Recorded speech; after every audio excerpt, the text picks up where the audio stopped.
hanya satu tapi berpuluh suku, dari Kundasan sehingga Latawa. Kadazan, Dusun, Bajau, Murut dan Runggus, berkongsi tanah, kongsi nafas, satu fokus. Sama warna kulit, sama bahasa hati, walau berbeza dialek, kita tiada rugi. Padi sudah masak, kini masa menuai, tadau keamatan sudah sampai. Sumazau, mari menari rentak di kaki, gong berbunyi dari jauh dan dekat. Mari Magunati perintah Murut, lompatan kita dari laut ke bukit, kita satu jiwa, Aramai tiang di bawah sinar bulan.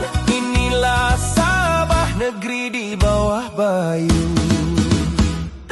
Sipitang punya tradisi, kota belut meriah, gadis-gadis jelita memakai sinuangga ceria. Langkau kita kongsi, penuh kisah lama, cerita bobohizan, semangat padi jelata. Dari sampan Bajau hingga rumah panjang di bukit, semua sama rasa, tiada sedikit pun perbezaan.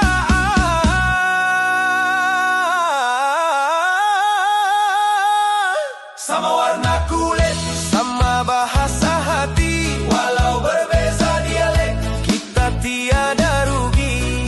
Padi sudah masak, kini masa menuai, tadau keamatan sudah sampai.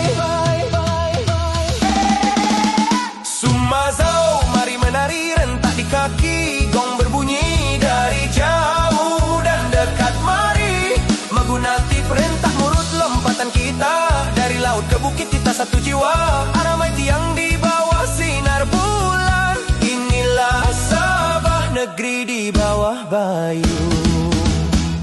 Satu langit, satu matahari, kita tatap. Di sini kita lahir, di sini kita menetap. Pangkin kosong di tepi rumah selalu terbuka untuk sesiapa saja, saudara dan juga sahabat.